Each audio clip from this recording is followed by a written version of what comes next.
Здравствуйте! Апрельский выпуск новостей об архитектуре. Досмотрев это видео до конца, вы узнаете актуальные тренды урбанистики.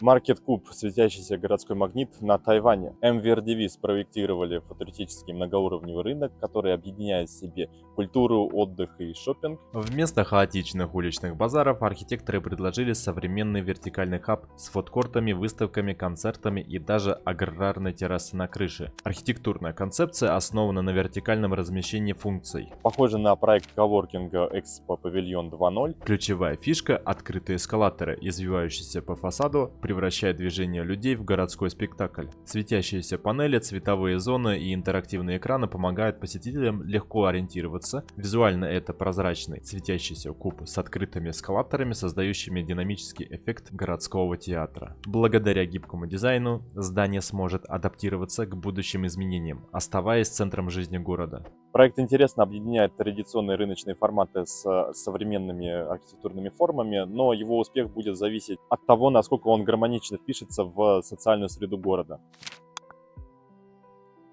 Проект Mosaic от MVRDV для Розендаля. Это комплексный план по плотной застройке, направленный на интеграцию различных функций и повышение привлекательности города. Главной целью является увеличение численности населения, создание разнообразных социальных, культурных и образовательных объектов, что будет способствовать развитию города и привлечению молодежи. Одним из ключевых аспектов является переназначение городских земель, включая плотную застройку и экологически чистые инициативы. Также важным элементом является использование нетронутых участков земли и привязка новых инфраструктурных объектов к уже существующим, что помогает снизить нагрузку на городскую территорию, что соответствует актуальным тенденциям в урбанистике, где плотная застройка и экологичность становятся основными приоритетами. В проекте предусмотрено множество инициатив, таких как преобразование зоны вокруг вокзала в динамичный жилой и коммерческий квартал, создание линейного парка на месте части автомагистрали и преобразование пустующих церквей в жилые помещения и культурные центры.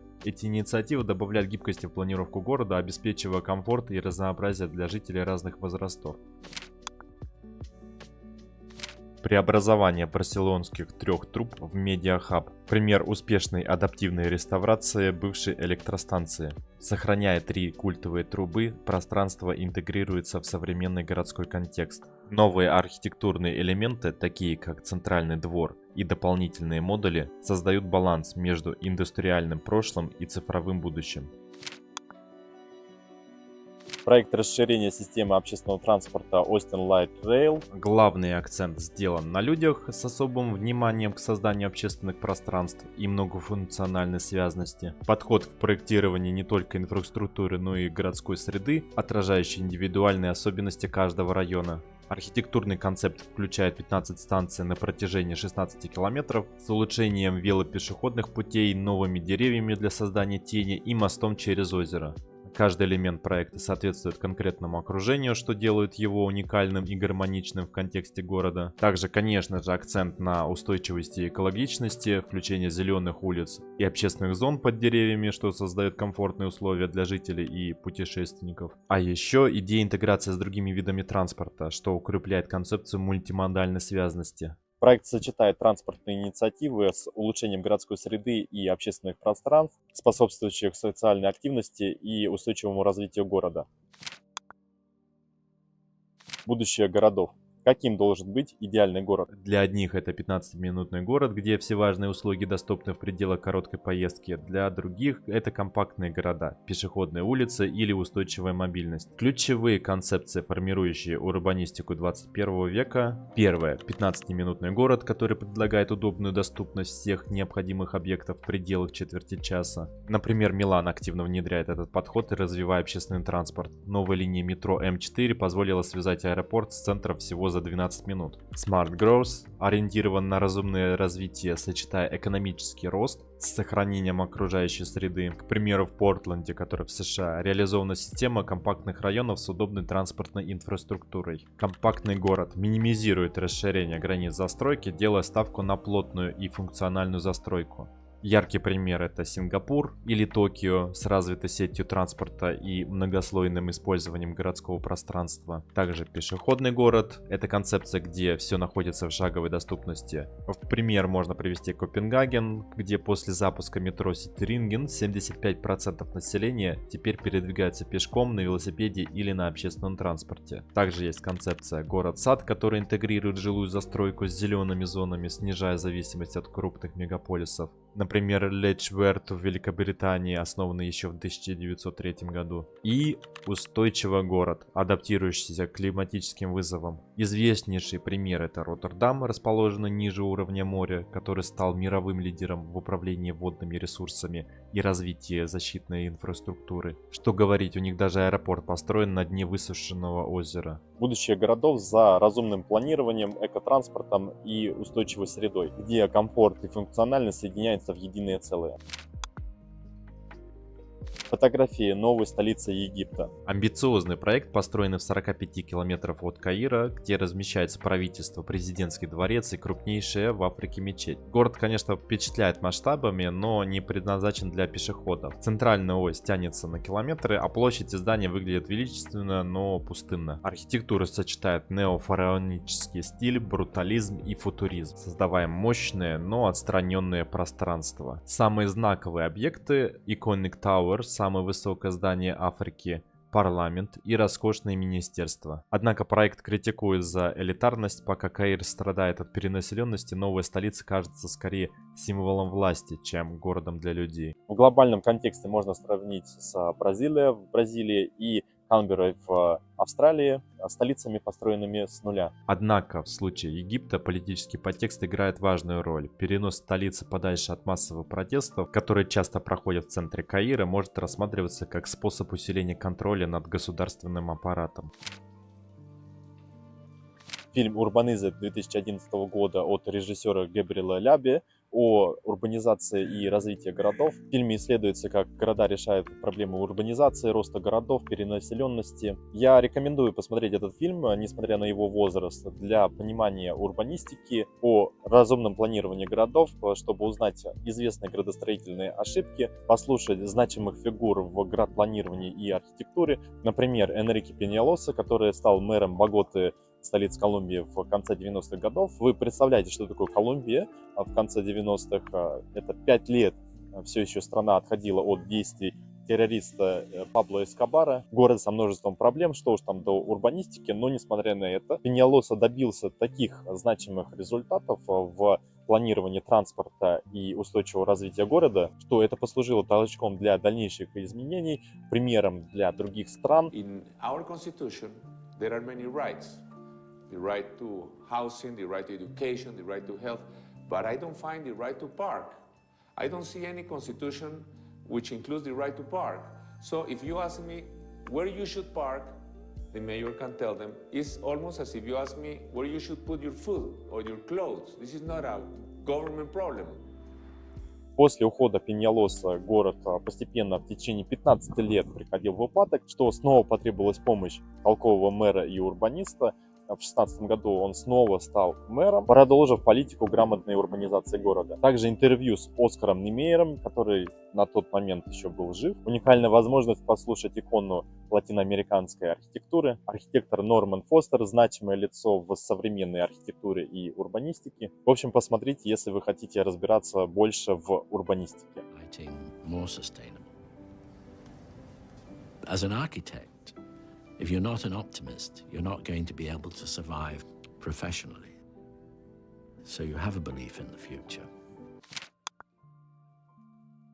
Как Милан меняется к Олимпиаде 2026? Милан переживает мощную волну архитектурных и градостроительных изменений перед Олимпийскими зимними играми 2026 года. Ключевые проекты ведущих бюро. Олимпийская деревня от Сом, комплекс из 6 жилых зданий, который после игр трансформируется в студенческое и социальное жилье с парками и рыночными площадями. Арена Санта-Джулия от Дэвида Чипперфилда, такая современная амфитеатральная арена для 16 тысяч зрителей, состоящая из парящих металлических колец. City Wave от Big, офисный центр с самым большим солнечным навесом в Европе, который обеспечит объект возобновляемой энергией. Pirelli 39 от студии Scafidio и Stefano Boeri. Зеленая башня с 1700 квадратных метров вертикального озеленения и мостом с биоразнообразной теплицей. Кстати, Stefano Boeri — это архитектор Bosco Verticale в Милане, на фасаде которого более 20 тысяч деревьев и растений. Далее Welcome от Kengo Kuma, биофильный кампус, который оживит бывший индустриальный район. Башня Lighthouse от ACPV, гибкий офисный центр с зелеными общественными пространствами. Изменение городской среды, открытие новой линии метро М4, замена мощенных улиц на удобные поверхности для пешеходов и запрет курения в общественных местах. Милан показывает, как крупное спортивное событие может стать катализатором для долгосрочных изменений города. В отличие от городов, в которых после Олимпийских игр остаются лишь пустые здания, здесь архитектура работает на устойчивость и интеграцию в городскую ткань. Студия Zaha Hadid завершает масштабный проект спортивного комплекса в Гванчжоу. Студия представила фотографию стадиона на 60 тысяч мест, арену на 20 тысяч и водный центр. Проект завершат в июне, а в ноябре здесь пройдут китайские национальные игры. Архитектура центра, подчеркивая морскую историю региона, отражает формы кораблей эпохи династии Сун. Волнообразные фасады, вертикальные ламели для защиты от солнца и вентилируемые пространства делают проект не только визуально эффектным, но и климатически адаптированным. Особенность стадиона — это многослойная крыша в стиле китайских вееров, защищающая зрителей от солнца и дождя. Огромная арка на фасаде, обеспечивающая естественную вентиляцию и связь с речной средой. Комплекс станет не только ареной для соревнований, но и общественным пространством с площадками для местных школ и спортивных клубов. Ландшафт спроектирован с учетом дренажных систем для предотвращения наводнений. Саудовская Аравия запускает инициативу для сохранения традиционной архитектуры в новых городских проектах в рамках Vision 2030. Самое главное — это интегрировать местные архитектурные стили в современные здания, сохраняя гармонию с природой и историей. Важным элементом является карта, которая выделяет 19 уникальных архитектурных стилей в разных регионах страны, от пустынных поселений до прибрежных построек. На ее основе будут разрабатываться новые дизайн-гайдлайны для строительства, начиная с таких городов, как Мекка и Абха. Несмотря на то, что эта инициатива не только поможет сохранить культурное наследие, но и станет важным элементом в развитии туризма и повышении экономической привлекательности страны, Тем не менее, амбиции страны в таких проектах, как НЕОМ, привлекают критику, что поднимает вопрос о честности реализации таких проектов. Сила масштаба, как пропорции формируют человеческий опыт. Статья рассказывает о том, как размер и пропорции влияют на наше восприятие и эмоции. Она основывается на идее Эдварда Холла о кафедральном эффекте, связи между высотой потолков и когнитивными функциями. Высокие потолки способствуют креативности и абстрактному мышлению, а низкие помогают сосредоточиться и анализировать. Кроме того, исследуется 4 типа масштаба: естественный, монументальный, интимный и шокирующий. Каждый из них оказывает свое влияние на восприятие пространства. Например, монументальные здания создают ощущение величия и власти, в то время как интимные пространства, например, уютные уголки, дарят чувство уюта и безопасности. Важность этого подхода подтверждается примерами из разных архитектурных сфер, от музеев до жилых и общественных пространств. Реконструкция района вокруг Дворца культуры в Яссах по проекту Фостер и партнеры. Крупномасштабная трансформация, направленная на улучшение городской связности и создание комфортного, доступного пространства. Главной целью является создание проницаемой и удобной городской среды с широкими пешеходными маршрутами, новыми общественными зонами и улучшением существующей коммерческой инфраструктуры. Проект включает в себя расширение парков и открытых пространств, а также создание уникальной атмосферы с использованием традиционных румынских каменных узоров в архитектуре. Не менее важным является сохранение исторических и археологических объектов, что делает проект не только современным, но и уважительным к историческому контексту. Особое внимание будет уделено реорганизации Плас Ящ, где будет улучшена интеграция с окружающей средой через новые торговые площади, открытые кафе и зон отдыха. Переосмысление социального жилья в Роттердаме. Проект Коптак Парк, разработанный архитектурным бюро ANBO и H3O, представляет собой инновационную модель устойчивого социального жилья в Роттердаме, включая 153 квартиры, 63 социальные и 90 для среднего класса. Сочетание городской среды с природой, предлагая зеленые террасы, внутренние дворы и сады на крышах. Это не просто жилье, а экосистема, способствующая развитию и экологической устойчивости города. Проект выиграл в конкурсе European и стал примером успешной интеграции природы и социальной инфраструктуры. Также в комплексе есть коммерческие площади, что способствует развитию местного сообщества. Особое внимание уделено пожилым людям с адаптивными квартирами, местами для общения, что способствует формированию сообщества. Если вы когда-нибудь проектировали генеральный план для района, возможно, вы согласитесь со мной, что парковки, точнее их расчет и проектирование, это всегда дополнительная сложность для проекта, но Технологии не стоят на месте, и уже сейчас предлагаются решения для парковок в урбанистическом контексте, используя роботизированную технологию, которая помогает сэкономить пространство и улучшить функциональность городов. В условиях ограниченных ресурсов в городах такая система позволяет архитекторам переосмысливать роль парковки, превращая ее из утилитарного пространства в часть общей архитектурной концепции. Роботизированная парковка дает архитекторам большую свободу в проектировании, обеспечивая адаптивность системы под различные архитектурные стили, от современных фасадов до исторических зданий. Это позволяет интегрировать парковочное пространство в городской ландшафт, минимизируя визуальный хаос, эффективно используя пространство для других нужд, такие как офисы или общественные зоны. Важным аспектом является также удобство использования системы Drop and Go, ускоряет процесс парковки, а мониторинг в реальном времени через SCADA позволяет пользователю следить за процессом парковки и возврата машины. на 83-м году из жизни ушел архитектор Дэвид Чайлдс. Автор Всемирного торгового центра в Нью-Йорке, самого высокого здания западного полушария. Чайлдс был ведущим архитектором СОМ и оставил значимый след в развитии современных небоскребов США. За 50 лет карьеры он спроектировал множество знаковых зданий, а также работал над инфраструктурными проектами, включая Мойнихен-Холл в Пенсильванском вокзале и терминалы аэропортов Джона Кеннеди в Нью-Йорке и Даллеса в Вашингтоне. Чайлдс, как архитектор небоскребов, не стремился к звездному статусу, но его влияние на современный облик Нью-Йорка и США трудно переоценить. Его работы сочетали монументальность, технологичность и связь с контекстом, определяя облик крупнейших городов США. Кстати, почему мы до сих пор продолжаем строить стеклянные небоскребы? Несмотря на все более жесткую критику с точки зрения экологии, стеклянные небоскребы продолжают доминировать в городских горизонтах. С начала 20 века стекло стало символом прогресса и прозрачности, а стеклянные фасады удобным решением для девелоперов, позволяя быстро монтировать здания с оптимальной естественной освещенностью и панорамными видами. Однако проблемы с энергоэффективностью и все тем же углеродным следом ставят под вопрос долгосрочную целесообразность этих конструкций.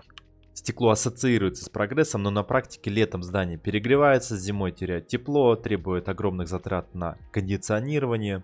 Новые технологии делают стекло чуть менее вредными, но вместо простого сокращения остекления индустрия усложняет конструкции. Некоторые небоскребы, особенно в США, возвращаются к более массивным фасадам, но пока это исключение. Девелоперы выбирают прибыль, а не экологию, поэтому стеклянные башни никуда не денутся.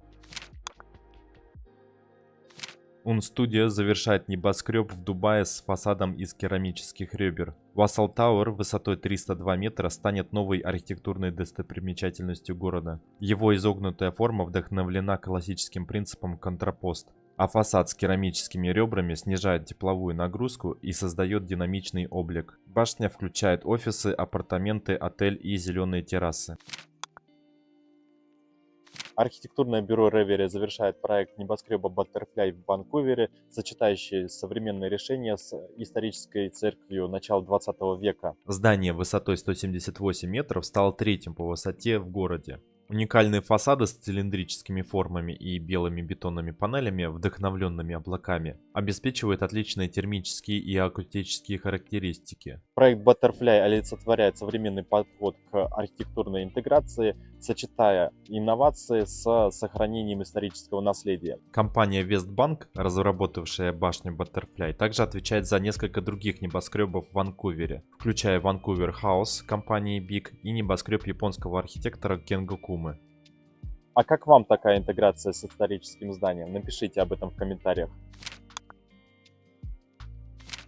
Проект КС Сом в Фукуоке от студии Кенгокума демонстрирует устойчивую архитектуру с использованием стальных арок и сетчатого навеса. Это уникальное здание сочетает традиционные японские строительные приемы с современными технологиями, такими как противоакселерационные элементы, что делает его сейсмоустойчивым. Архитектура кафе создает ощущение легкости, эфемерности, где прозрачная сетка и арочные элементы гармонично сливаются с природой, а большие окна обеспечивают визуальное соединение с внешним ландшафтом. Внутреннее же пространство минималистично и функционально, с белыми поверхностями и деревянными акцентами, создающими в них уют. Идеальное сочетание эстетики, функциональности и экологии в городском контексте.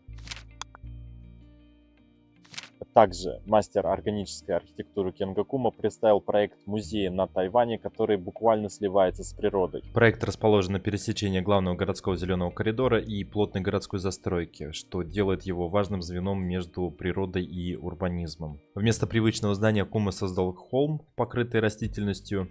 Крыша плавно перетекает в окружающий ландшафт, а здание будто уходит под землю. Это не просто эстетика, а осмысленный подход. Экологичность за счет самоподдерживающейся экосистемы, общественное пространство, крыша как городская площадь, минимализм в контексте зданий не доминирует над окружающей застройкой, а мягко растворяется в среде. Здание собрано из легких стальных конструкций, а фасады опираются на тонкие 12-мм стальные плиты, что создает ощущение легкости и текучести. Кенгокума показывает, что архитектура может быть не просто объектом, а средой. Это не просто музей, а новый тип городского пространства, экологичного городского пространства. Студия Big представила картинки будущего венгерского музея естественной истории с зелеными крышами. Проект музея в Дебрецене сочетает архитектуру и природу, интегрируясь в лесной ландшафт с помощью зеленых крыш и деревянных конструкций. Музей станет научно-образовательным центром с выставками, библиотекой и лабораториями.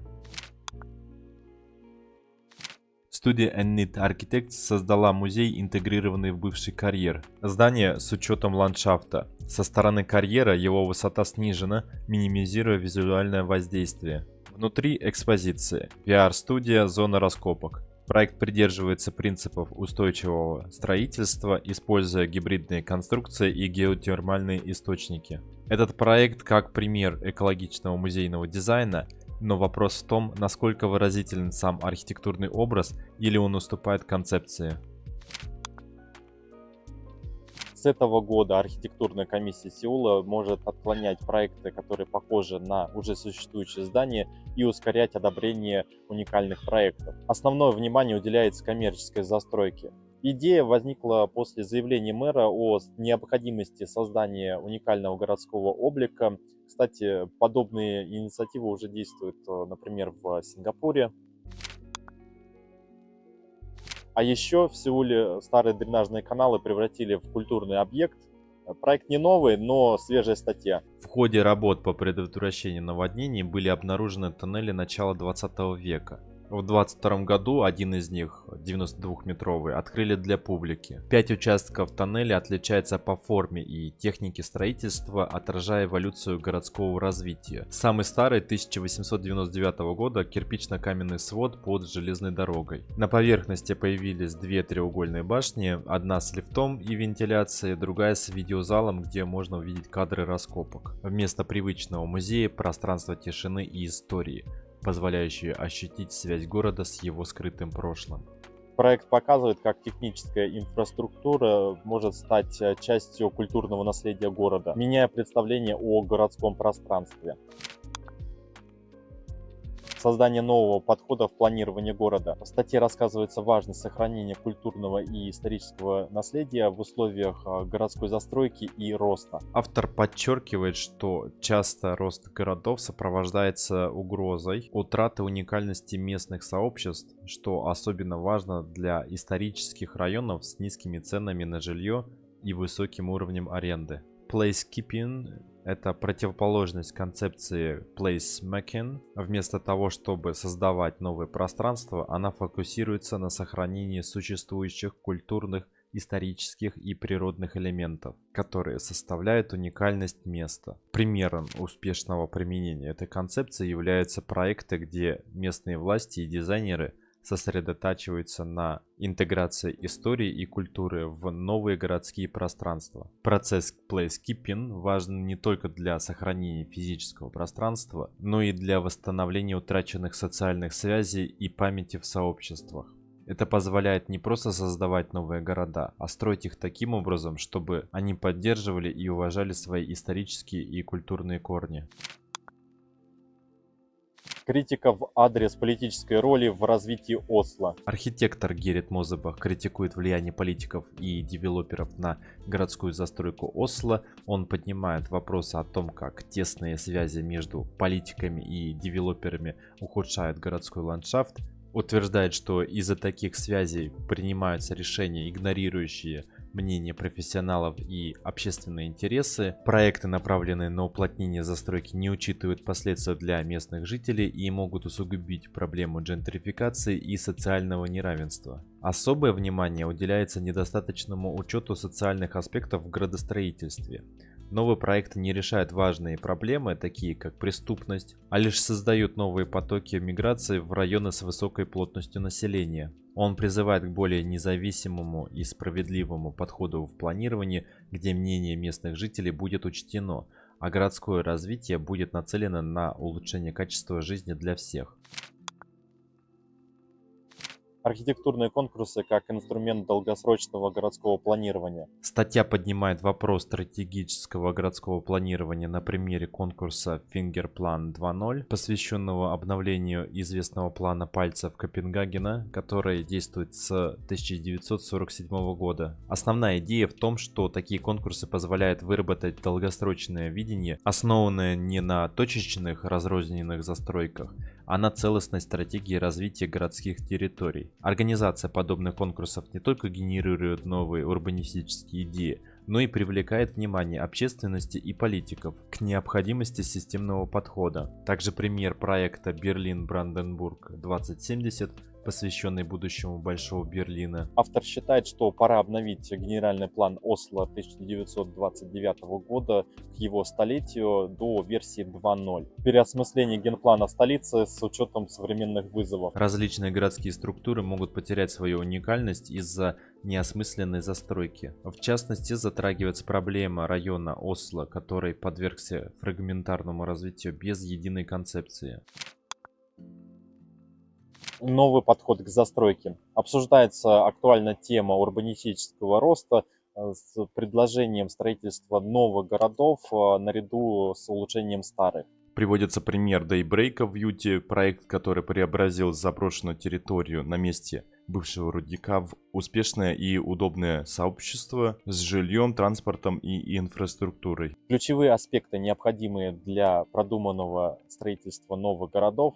Скорость строительства. Каждый год в США строятся миллионы домов, и важно, чтобы застройка была качественной. Обучение строителей урбанистическому подходу. Важно, чтобы строители не только возводили дома, но и создавали удобные и гармоничные пространства. Влияние на политику. Успешные примеры, как Daybreak, могут изменить подходы на уровне местных властей. Важно наладить понимание между городами и их пригородами, чтобы создать эффективную стратегию развития. Городская энергия и новые городские районы. Утверждается, что развитие новых городских территорий зависит от создания и улучшения общественных пространств. Примеры. Район Сунань в Китае и новый стадион Манчестер Юнайтед, которые должны стать не только инфраструктурными, но и социально активными зонами. Главные принципы урбанизма. Компактность. Плотная застройка вместо разрастания городов. Смешанное использование. Сочетание жилья, работы и торговли. Простота. Удобная уличная сеть. Также призывается снижать автомобильный трафик для удобства пешеходов. Новый буддийский храм в горах Китая от китайской студии Менг адаптируя традиционную буддийскую архитектуру под сложную геометрию участка. Регион, в котором реализовали проект, традиционно насыщен буддийской культурой, а храмы присутствуют почти в каждой деревне. Но вместо классической осевой композиции храм организован вокруг центрального цилиндра, вдохновленного ступами и мандалами. Стены из местного камня со встроенными статуями Будды формируют духовную связь с окружением. Внутри главный зал с вращающимся молитвенным колесом, зал 1000 Будд и пространство для религиозных практик. Храм объединяет традиционные формы и современные принципы планировки, создавая уникальный пример буддийской архитектуры в контексте природного ландшафта. Мечеть В Дохе, столице Катара, от студии Scafidio, новая типология религиозного и образовательного центра, спроектированная исключительно для женщин. Архитектура символична. Струящаяся крыша с 5500 коническими отверстиями мягко рассеивает свет. Минареты становятся кинетической инсталляцией, а интерьер открытым и свободным от колонн. Центр предлагает классы, библиотеку и площадку для международного женского саммита, подчеркивая акцент на образовании и лидерстве. Здание стремится к экологичности и сертифицировано по LEED Gold. Мечеть Аль-Муджадила – образец архитектуры, где духовность, технологии и гендерная инклюзивность сочетаются в одном пространстве, что задает новую планку для религиозной архитектуры и укрепляет роль архитектуры в социальных трансформациях. долгожданное расширение Музея искусств в Сан-Паулу. Открылось 14-этажное здание Пьетро Мария Барди. Новый объем удвоил площадь музея до 22 тысяч квадратных метров, увеличив пространство для выставок, образования и реставрации. Проект уважает оригинальное здание Линне Бубарди, сохраняя его радикальную архитектуру. Важным элементом стало подземное соединение, освобождающее знаковую открытую зону. Новая структура использует прозрачные нижние этажи и перфорированные металлические панели наверху, создавая баланс между современностью и преемственностью. Музей искусства Сан-Паулу может демонстрировать больше экспонатов и укреплять свою роль культурного центра Бразилии. Самая инновационная архитектурная компания 2025 года. Lorcan O'Horley Architects превращает контейнер в устойчивое жилье, например, как в проекте для бездомных в Лос-Анджелесе. Hadri Architects переделывают мотели в комфортные жилые комплексы с ярким дизайном и озеленением. NBBG развивает модульное строительство в медицине, ускоряя возведение больниц. Autodesk представили инструмент для анализа углеродного следа зданий. MAD объединяет природу и архитектуру. Oda превращают старые парковки в стильные офисы, используя существующие конструкции. Gensler внедрили систему оценки углеродного воздействия материалов. DLR Group обновляет старые здания, превращая их в лаборатории и общественные центры. Diamond Schmidt развивает технологии солнечных панелей, встроенных в здания. Gresham Smith использует технологии для улучшения комфорта общественных пространств. 19-я архитектурная венецианская биеннале пройдет с 10 мая по 23 октября. Главный акцент выставки на адаптации к климатическому кризису. И если вы интересовались, откуда такое название биеннале, биеннале дословно это означает двухлетний цикл. То есть это выставка, которая проходит раз в 2 года. Кстати, если вы учитесь в Италии на бакалавриате или магистратуре, можете подать заявку на стажировку в венецианскую биеннале.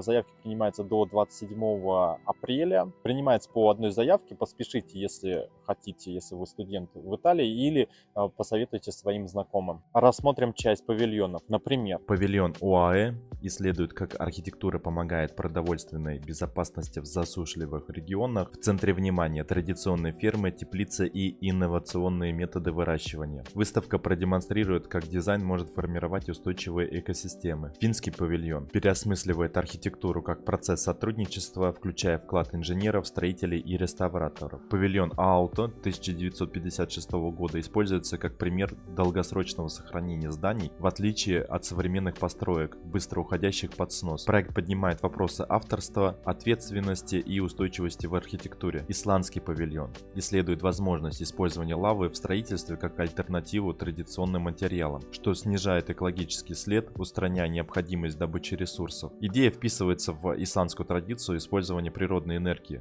Радикальный подход к устойчивой архитектуре. Катарский павильон открывает постоянно павильон на Венецианской биеннале, который станет платформой для его культурных и архитектурных проектов. В 2025 году павильон дебютирует с выставкой Community Center архитектора Ясемин Лари, исследующей гостеприимство и традиции региона Менаса. И также будут представлены работы более 20 архитекторов. Павильон США исследует значение веранды как место для общения и гражданского взаимодействия. Экспозиция будет включать работы 50 архитекторов и дизайнеров, а также динамические мероприятия. Веранда здесь представлен как символ демократии и гостеприимства, соединяющий традиции с инновациями в архитектуре. Павильон Испании фокусируется на декарбонизации архитектуры через использование натуральных и местных материалов. Включает 16 проектов, подчеркивающих важность устойчивости и территориальной привязанности. Проекты исследуют 5 ключевых аспектов: материалы, ремесла, энергия, отходы и выбросы, привязанные к разным регионам Испании. Бельгийский павильон переосмыслит архитектуру, превращая здания в микроклиматы, где растения очищают воздух и регулируют температуру, демонстрируя, как природные процессы могут интегрироваться в городскую среду. Немецкий павильон погружает посетителей в реальность перегрева городов из-за климатического кризиса. В павильоне выделены две зоны: стресс, где имитируются экстремальные условия жары, и дестресс, предлагающие решения для адаптации городов. Датский павильон представляет собой экспериментальное исследование архитектуры через переосмысление материалов. В историческом здании павильона архитекторы продемонстрируют в реальном времени процесс повторного использования существующих конструкций, био и вторичных материалов. Австрийский павильон исследует доступное жилье через сравнение австрийской госмодели и итальянских самоуправляемых инициатив. Павильон Турции исследует почву как носителя экологической памяти и культурных знаний. Кураторы покажут почву как живой архив и источник устойчивости, сочетая научные исследования, искусство и архитектуру. Выставка акцентирует внимание на традиционных строительных методах и будущем, где почва и экология играют важную роль. Армянский павильон исследует, как искусственный интеллект может переосмыслить исчезающие армянские памятники. Алгоритмы, обученные на архиве цифровых сканов, генерируют новые формы, которые затем высекаются в традиционном туфе, пористой вулканической породе. Этот метод предлагает не просто сохранение наследия, а его динамическое развитие, переосмысляя роль технологий в культурной памяти.